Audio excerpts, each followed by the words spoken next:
Aleluia! Quem está feliz, dá um glória a Deus. Amém. Que bênção, mais uma semana. Gente, passa muito rápido, né? Quando a gente vê, já é sábado de novo, e a gente já está aqui de novo se alegrando. Mas que bom ter você aqui hoje. Você que está nos visitando mais uma vez, seja muito bem-vindo. E nós estamos num estudo de mensagens sobre o Sermão da Montanha. Esse mês inteiro falamos sobre o Sermão da Montanha. A gente está chegando no final do mês, mas não estamos chegando no final do sermão. Não sei o que eu vou fazer. Mas a gente vai dar conta. E hoje nós vamos encerrar o capítulo 5 do Sermão da Montanha, Mateus capítulo 5. Então, abre aí sua Bíblia.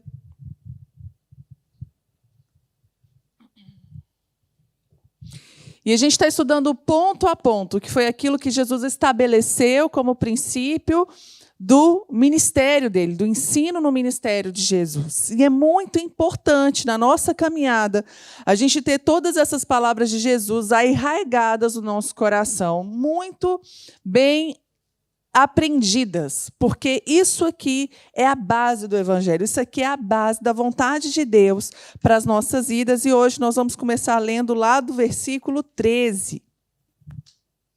Quem achou, diz amém. Então, vamos lá. Vocês são o sal da terra, mas se o sal perder o seu sabor, como restaurá-lo? Não servirá para nada, exceto para ser jogado fora e pisado pelos homens. Vocês são a luz do mundo. Não se pode esconder uma cidade construída sobre o monte. E também ninguém acende uma candeia e coloca debaixo de uma vasilha. Ao contrário, coloca num lugar apropriado e assim ilumina a todos que estão na casa. Assim, brilhe a luz de vocês diante dos homens, para que vejam suas boas obras e glorifiquem ao Pai de vocês que está nos céus. Vamos ler até aqui e nós vamos prosseguir nessa leitura. Feche os seus olhos. Pai, essa é a Tua palavra, Senhor, a Tua palavra que é viva, que é eficaz, que é mais cortante que uma espada de dois gumes, capaz de discernir pensamentos e intenções do coração, dividir juntas e medulas. Pai, nós confiamos no poder da Tua palavra, Senhor, e que nós precisamos ser transformados por ela. Faz a Tua obra hoje, a obra que só o Senhor pode fazer no nosso coração, em nome de Jesus. Amém. Deixa a sua Bíblia aberta, que a gente ainda vai percorrer muito esse capítulo. E o que a gente vê aqui? Jesus usava exemplos do dia a dia das pessoas para ilustrar a mensagem, para ilustrar as verdades do reino de Deus. Muitas das coisas que a gente vê aqui era com o tipo de sociedade que existia. Coisas que ele fala de agricultura, coisas que ele fala da forma de trabalho, tudo isso era a forma que Jesus tinha de se comunicar com as pessoas, para que elas entendessem na prática o que representava o reino dos céus. E aqui Jesus vem nos comparar com duas coisas que qualquer pessoa tinha: sal e luz. Qualquer pessoa, pobre, rico, grande ou pequeno, tinha em casa sal e tinha em casa luz. Às vezes maior quantidade, às vezes melhor luxo, mas todos tinham sal e luz. Então, Jesus usou esse exemplo para ilustrar. E Jesus começa falando que nós somos o sal da terra. Nós não somos o sal só da casa, nós não somos o sal que está dentro do saleiro, restrito, mas nós somos um sal que está salgando todo mundo, que está salgando toda a terra. Quando nós nos convertemos, às vezes é muito comum a gente se isolar. A gente fica com medo do pecado, com medo de cair, a gente se isola no nosso mundinho e a gente só fica com os nossos amigos crentes, com a nossa família crente, às vezes se afasta até da família, com medo de ser contaminado. Existe sim um tempo de separação, existe sim um tempo de você se fortalecer. Mas eu quero te dizer que Deus quer que você salgue o mundo. Deus quer que você faça a diferença lá fora. Não é aqui dentro, porque é lá fora que as pessoas precisam conhecer a Deus. Nós não precisamos ficar acuados com medo do inferno, com medo do pecado, com medo do diabo. Quem está em nós é mais forte. Quem está em nós é mais poderoso. Quando Jesus se refere à igreja, ele fala assim, que as portas do inferno não vão prevalecer contra a igreja. Parece que a igreja está dentro de um prédio fechada, com medo que o diabo está vindo, ele está vindo, ele está vindo, e a gente está segurando a porta.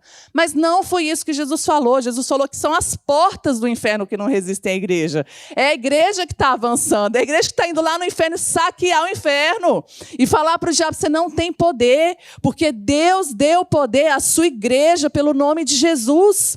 Então é a igreja que avança, é o diabo que está lá segurando as portas, e essas portas não vão prevalecer, porque a igreja do Senhor avança. A igreja do Senhor que está saqueando o inferno, nós não estamos acuados. Nós entendemos que maior é quem está em nós do que quem está no mundo.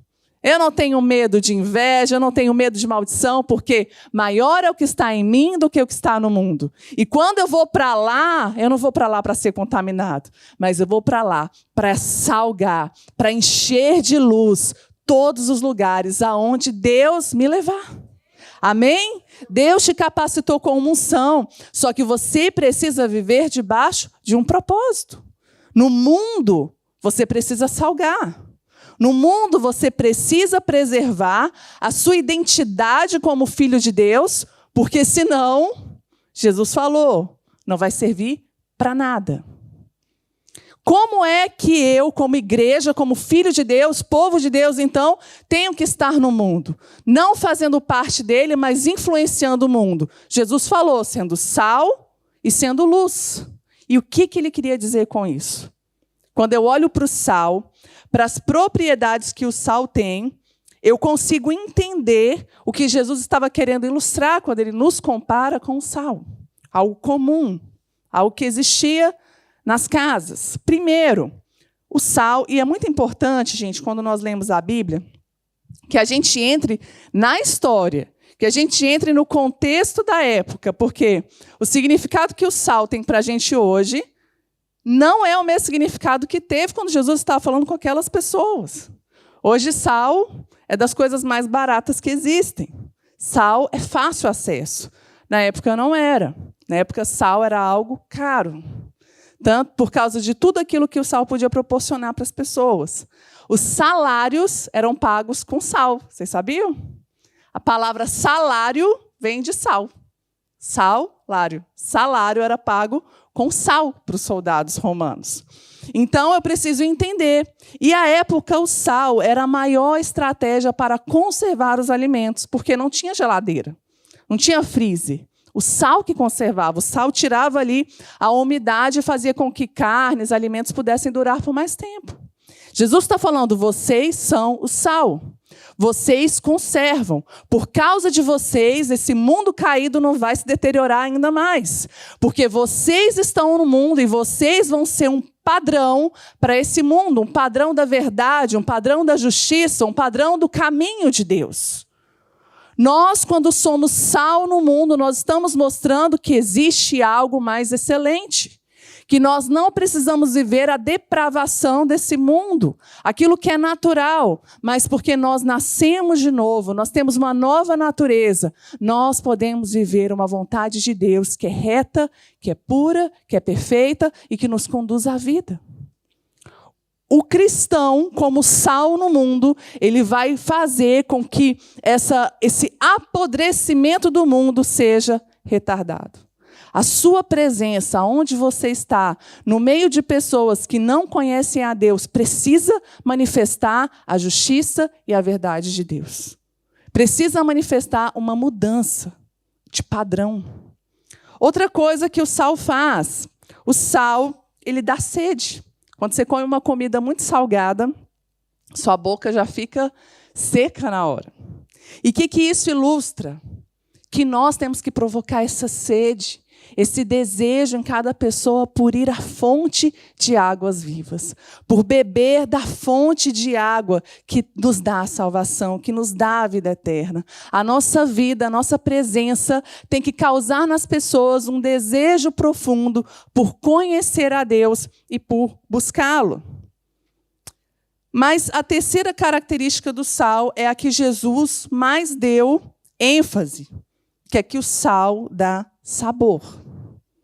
O sal faz a diferença onde ele está. E algo muito interessante do sal é que qualquer comida do sal fica sem gosto, fica sem sabor. Mas quando você coloca sal na comida, o sal ressalta o sabor daquela comida. Ressalta o que aquela comida tem de bom.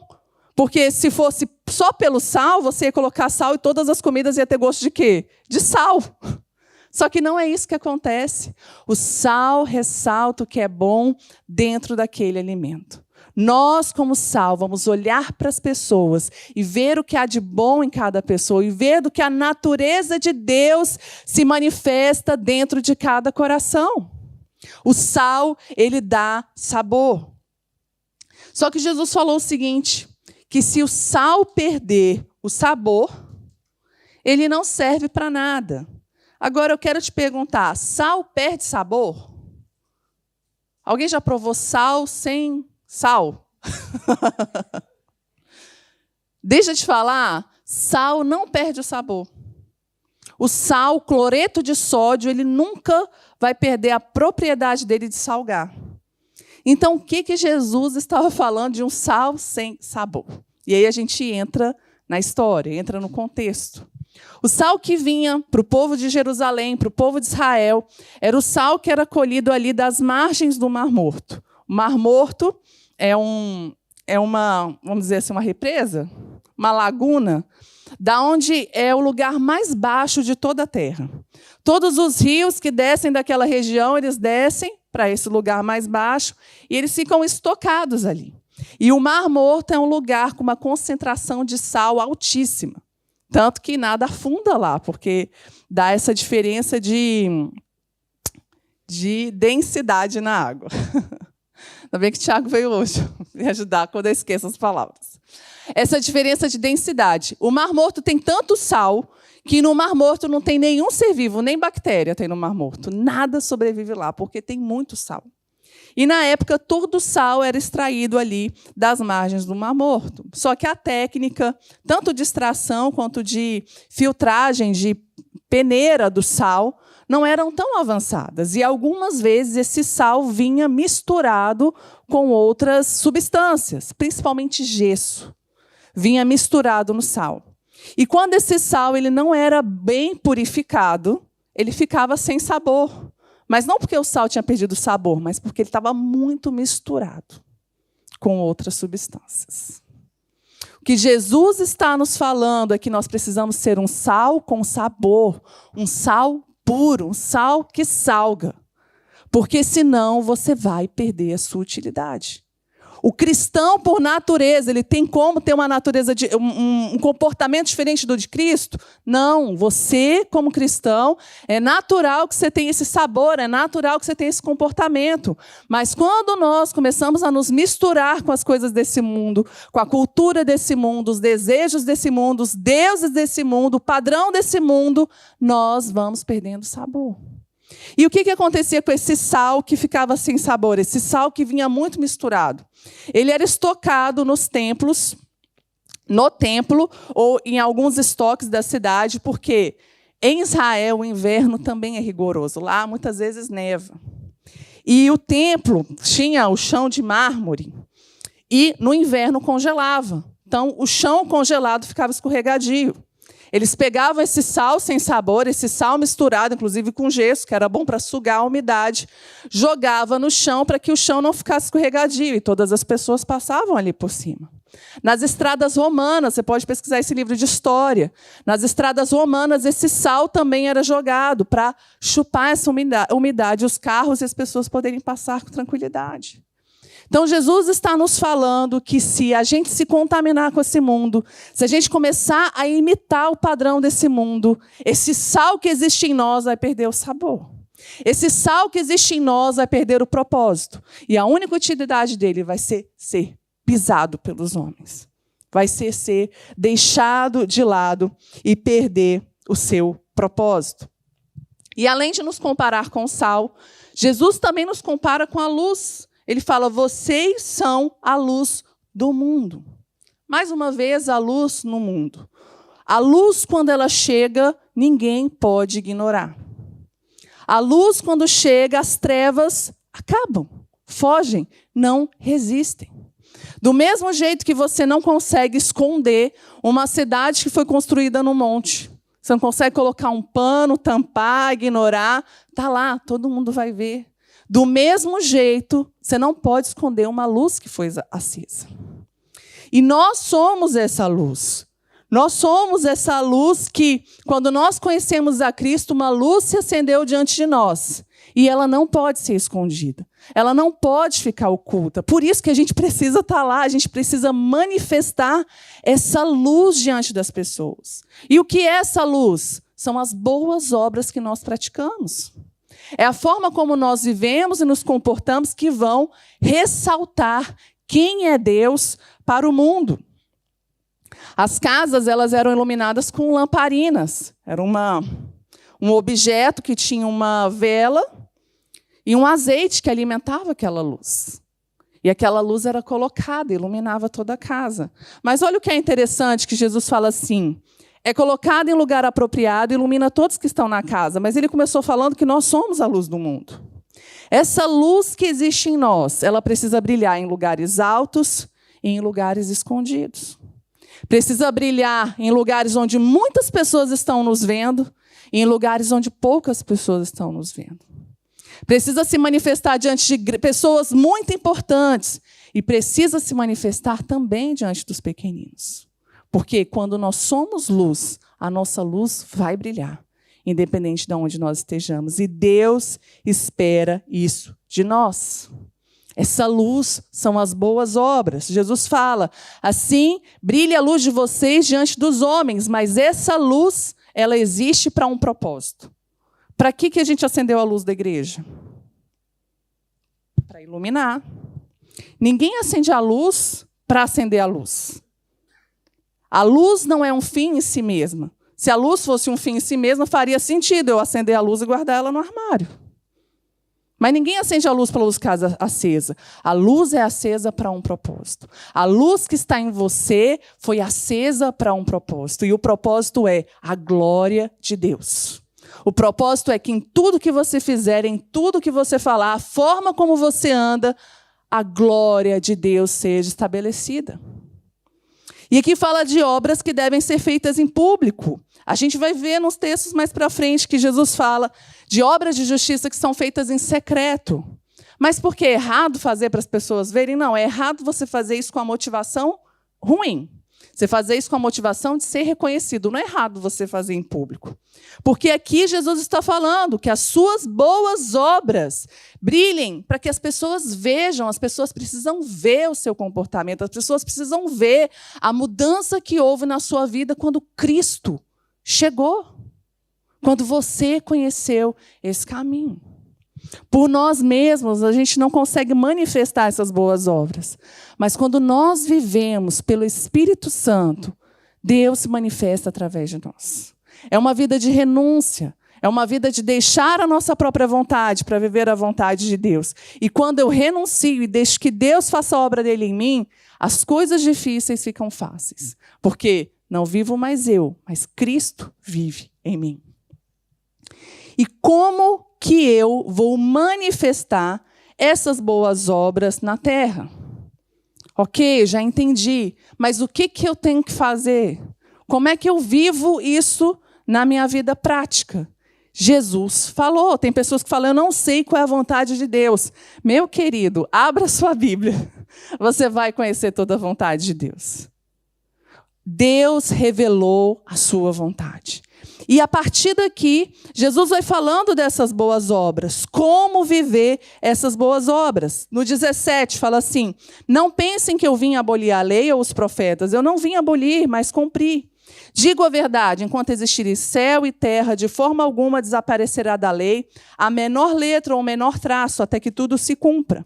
Todo aquele que desobedecer a um desses mandamentos, ainda que menores, e ensinar outros a fazerem o mesmo, será chamado menor do reino do céu. Mas todo aquele que praticar e ensinar a esses mandamentos será grande. Pois eu lhes digo que se a justiça de vocês não forem muito superior à dos fariseus e mestres, de modo nenhum vocês entrarão no reino dos céus. Jesus não veio contradizer a lei. Ele veio explicar a lei. Ele veio mostrar o real propósito de quando Deus estabeleceu os mandamentos dele sobre o povo. Não eram práticas exteriores apenas, mas Deus já queria um coração transformado.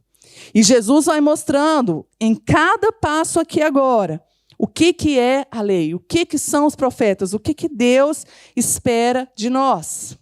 E existe uma expectativa não só que a gente obedeça esses mandamentos, mas que a gente também ensine.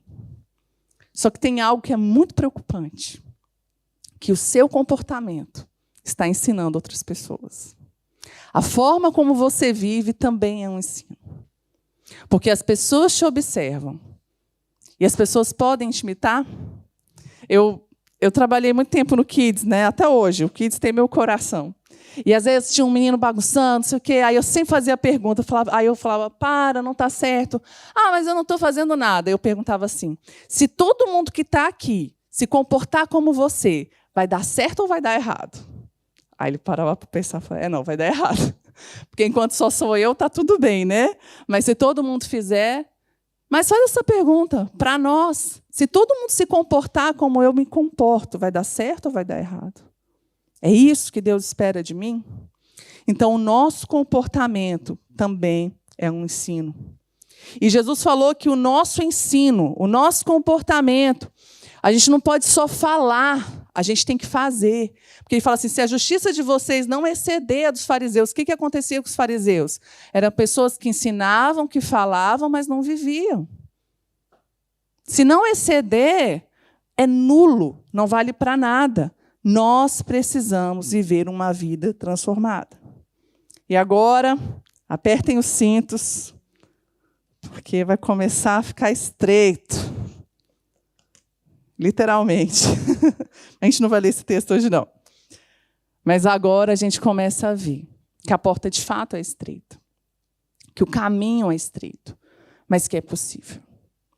Sozinhos nós não vamos conseguir, mas Deus nos capacita para toda a obra que Ele requer de nós. Hoje de manhã eu estava conversando com meu filho, e ele fazendo alguns questionamentos, mas por que eu tenho que fazer isso, por que eu tenho que fazer aquilo? Aí eu falei para ele, assim, porque Deus quer que você faça isso. E você não precisa de mais nenhuma justificativa. Essa é suficiente para que você se comporte assim. Deus quer que você faça isso. E quando nós obedecemos, nós somos recompensados, nós temos paz, nós temos alegria, mas a primeira motivação nossa tem que ser, eu quero fazer aquilo que Deus quer que eu faça. E Jesus começa falando do homicídio. Por quê? Na lei estava escrito, não matarás. Quem matar vai estar sujeito ao julgamento. Mas eu lhe digo que qualquer um que se irá contra o seu irmão está sujeito a julgamento. Ah, não, a lei era muito difícil. Agora a gente está no tempo da graça. Deixa eu te mostrar o que é esse tempo da graça. Confia. Deixa eu te mostrar o que é esse tempo da graça. Antes era só não matar. Agora você não pode nem se irar. Agora você não pode odiar. O primeiro princípio, se você quiser anotar, recomendo que anote, é ame as pessoas, não as odeie. Na lei estava escrito o seguinte, amarás o seu próximo. Eles escreveram, você vai odiar o seu inimigo. Mas Jesus fala que quando você odeia alguém, a gente vai ver isso também nas cartas dos apóstolos, falando assim, aquele que odeia o seu irmão é assassino. Quando você cultiva o ódio no seu coração, a raiva, o rancor, em relação a alguém, você já matou aquela pessoa no seu coração. E Deus não quer que você viva assim. Você pode ser totalmente legítimo, você se irá contra uma situação, contra algo que alguém fez contra você. Mas nós precisamos aprender a separar a pessoa da situação. Alguém mentiu contra você, odeie a mentira, mas ame a pessoa. Alguém te tratou mal, odeie a falta de educação, mas ame a pessoa. Separe, aprenda a separar, porque Deus odeia o pecado, mas Deus ama as pessoas. A vontade de Deus é que todas as pessoas sejam salvas, que todas as pessoas cheguem ao pleno conhecimento da verdade, porque Deus ama as pessoas. E nós temos que reproduzir essa mesma natureza. Aqui fala assim, qualquer um que disser para o seu irmão raca, está sujeito ao inferno, louco. O que isso quer dizer? Não trata ninguém com desprezo. Não olha ninguém como se fosse inferior. Ah, essa pessoa aí, isso aqui não merece. Jesus está falando que é sério. Nós temos que ter amor. Nós temos que abraçar as pessoas, andar em amor, e Deus conhece o nosso coração. E é muito interessante que ele fala o seguinte: entre em acordo depressa. Antes ele vai falar o seguinte, que se você tiver uma oferta, e você for entregar a sua oferta e souber que você tem problema com alguém, vai primeiro se reconciliar. Deus está mais interessado em como está o seu coração do que com aquilo que você tem para oferecer para Ele. Porque o seu coração vai dar qualidade à sua oferta. Ah, não, então não vou ofertar hoje porque eu estou com problemas. Não, resolva o seu problema e mantenha os seus votos diante de Deus. Deus não quer que você continue com problemas, Deus quer que você se resolva. E vai falar o seguinte, que se você estiver em caminho do tribunal com alguém, entre em acordo no caminho. Vocês estão conversando? Quem aqui já foi em audiência de conciliação? Antes de entrar lá na sala com o juiz, geralmente tem um dia que é marcado para uma conciliação. Você reúne com aquela pessoa e vocês tentam entrar em acordo. Nem todo mundo vai ganhar, nem todo mundo vai perder, ninguém vai ganhar nem perder. Não é isso. Mas, às vezes, quem acha que tem razão vai ter que abrir mão de alguma coisa para evitar estar de frente do juiz. E Jesus fala assim, entra de acordo no caminho. E isso é tão sério, porque eu posso ter certeza que eu estou correta, mas eu só sei o meu lado da história. Deus conhece tudo. E é melhor eu abrir mão de estar certa, eu abrir mão da minha razão, do que lá na frente eu querer condenar alguém e descobrir que, na verdade, o errado era eu. Teve uma pessoa em outra igreja que me fez muito mal. Ela teve algum problema e ela ficou brava e começou a falar muitas coisas. E eu fiquei muito chateada com a situação, né? E eu orando e tudo, eu falei assim, poxa, Deus, mas isso é injusto, não sei o quê. E um dia eu estava orando, Deus falou comigo, falou assim, você conhece ela há 2 anos. Eu conheço ela a vida inteira.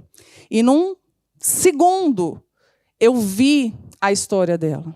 Eu vi tudo que ela viveu na infância, na adolescência, no início da família, que fez com que ela reproduzisse muitos comportamentos que eu não entendia, mas que Deus conhecia.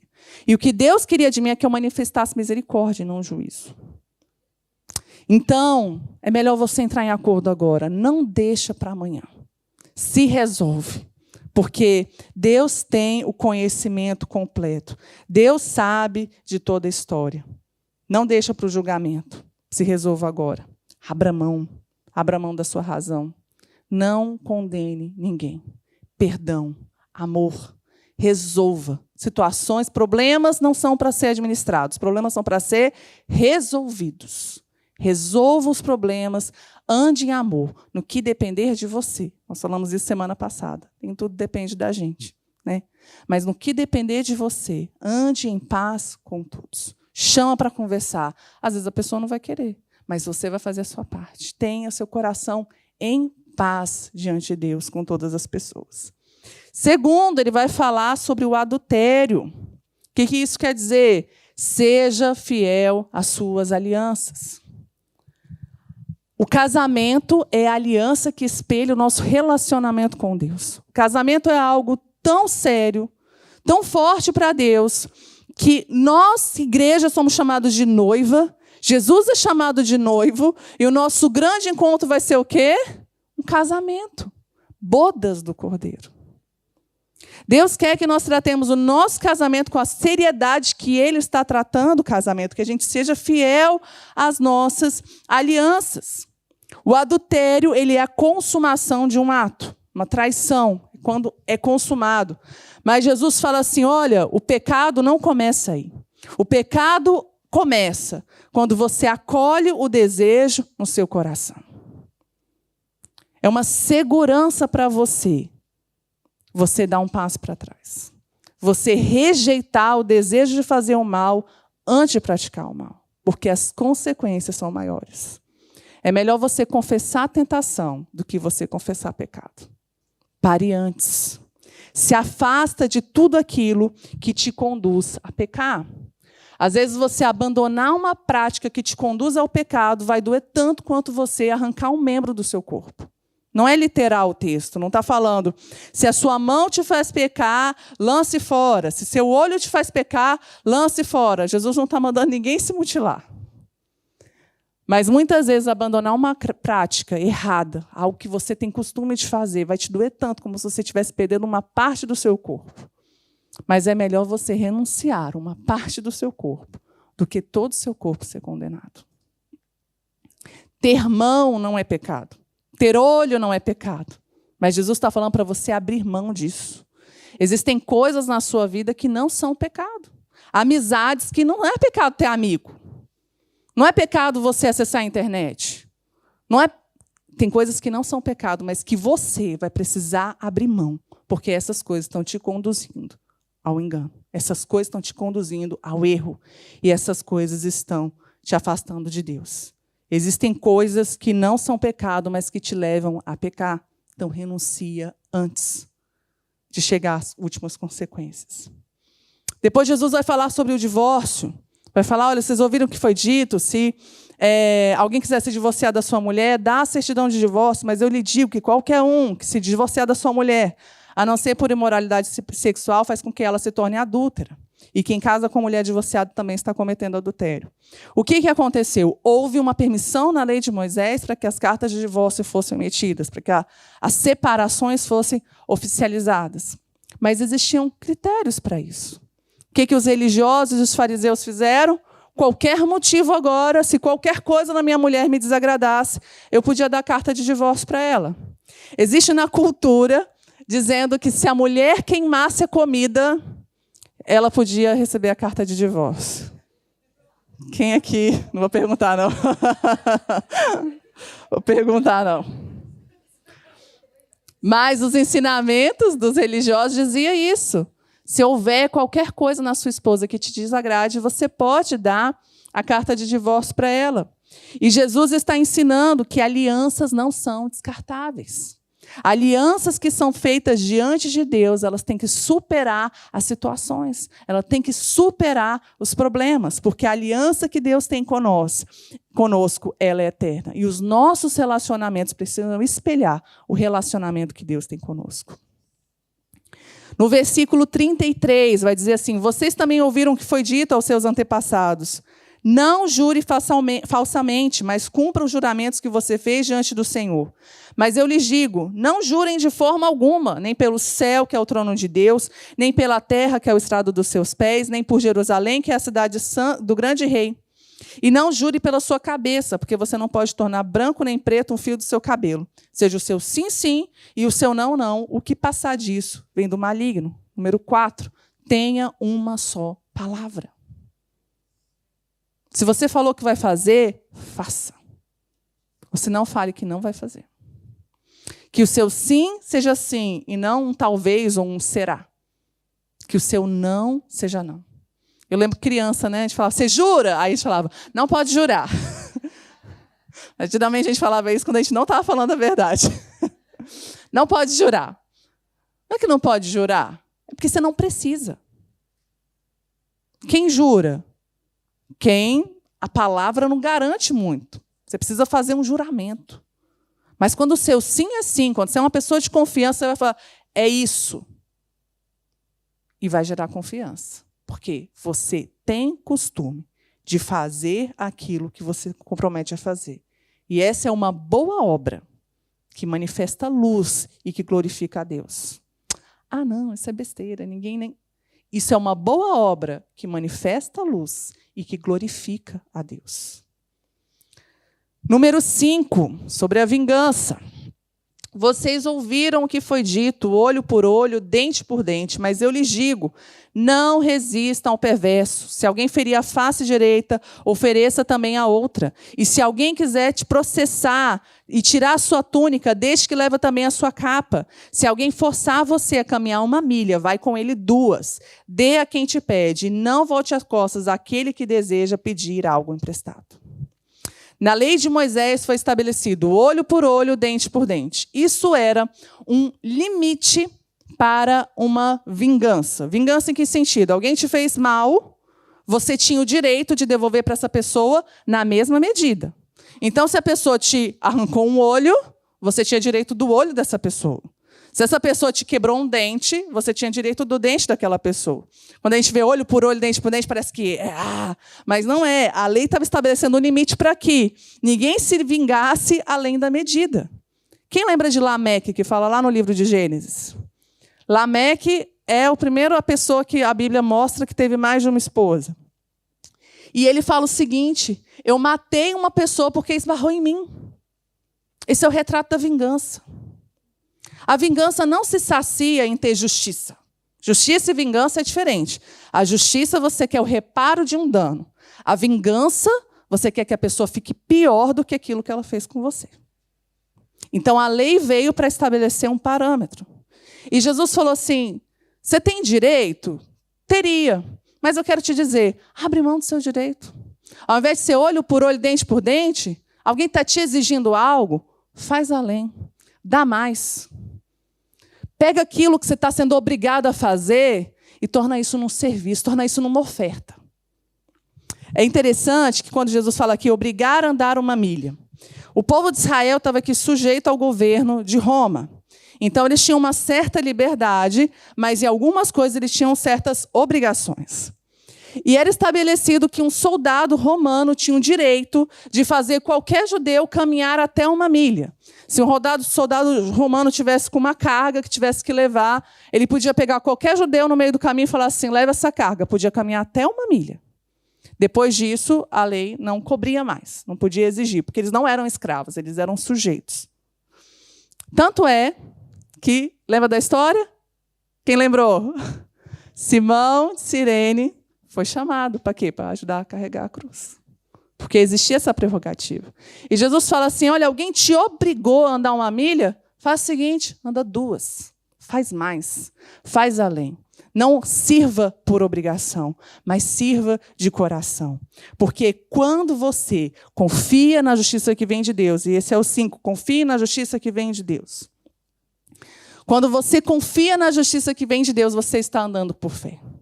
Quando você confia em alguém que tem um padrão melhor do que o seu e que não deixa a injustiça permanecer, você está manifestando fé em Deus.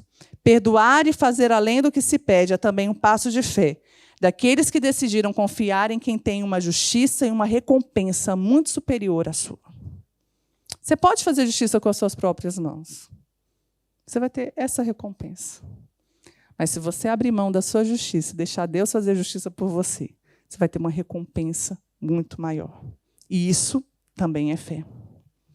E por último, amor aos inimigos. Vocês ouviram o que foi dito: ame o seu próximo e odeie o seu inimigo. Mas eu lhes digo: amem os seus inimigos e orem por aqueles que te perseguem, para que vocês venham a ser filhos do Pai que está no céu.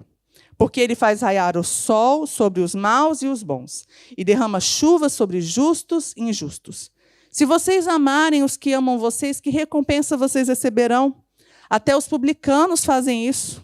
E se saudarem apenas os irmãos, o que estão fazendo demais? Até os pagãos fazem isso. Portanto, sejam perfeitos, como perfeito é o Pai celestial de vocês. É muito fácil amar quem te ama. É muito fácil tratar bem quem te trata bem.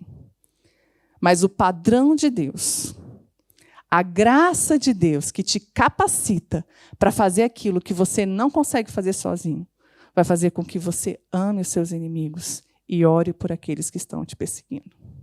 Vai fazer com que você, número 5, ame como você foi amado. O evangelho é, antes de tudo, uma renúncia. E entender que eu preciso morrer para as minhas vontades e viver para a vontade de Deus. Naturalmente, eu vou tratar bem quem me trata bem. Mas em Deus, eu vou poder tratar bem quem me trata mal. Eu vou poder amar quem me odeia. E eu vou poder orar por quem me persegue. O Espírito Santo nos capacita para viver assim. E ter uma colheita diferente. Muitas vezes a gente fala assim: a Bíblia fala, o que você planta, você colhe. Plantou isso comigo, agora vai colher. deixa eu te falar, você não é responsável pela colheita de ninguém. Deus é o Deus da colheita. Ele vai dar a colheita de cada um.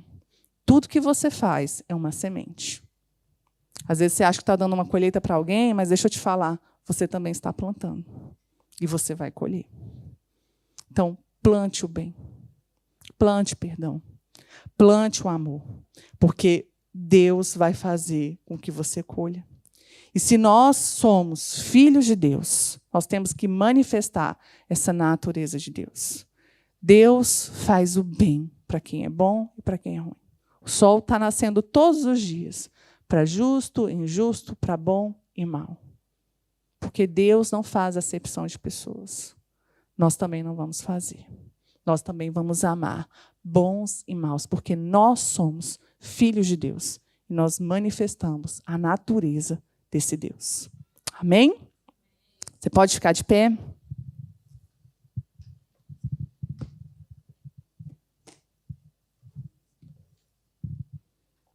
Muita informação, mas medite em cada uma dessas palavras, porque é muito claro o que Deus espera de nós. Às vezes a gente está procurando teorias de conspiração, mensagens muito difíceis, palavras que a gente não entende, a gente é atraído por essas coisas difíceis, mas eu quero te dizer, o evangelho é simples. O que você tem que fazer é simples. E Deus manifestou através da palavra dele. Feche os seus olhos, vamos orar. E em algum ponto essa mensagem tocou no seu coração. Em algum ponto, essa espada teve que cortar para trazer correção e conserto. E como nós temos falado, toda vez que Deus nos dá um conhecimento a respeito de algo, Ele nos dá uma graça para obedecer, desde que você seja rápido. Não desperdice aquilo que Deus está fazendo aqui. Deus está te conduzindo a uma vida reta, a uma vida justa, para que você esteja no centro da vontade dele. Para que você viva, não só aqui, mas na eternidade, o que Deus tem para você. Então, naquilo que você precisa de conserto, naquilo que você precisa de correção, se existe alguém com quem você precisa se reconciliar, pedir perdão, ore agora por essa pessoa. Se arrependa, primeiro você fala com Deus. Primeiro você reconhece diante de Deus. E Deus vai te capacitar para fazer tudo aquilo que você tem que fazer.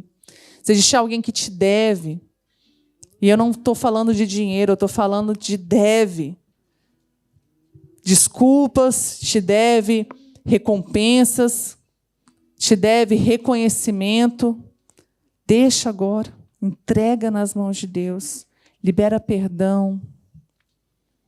Libera o perdão.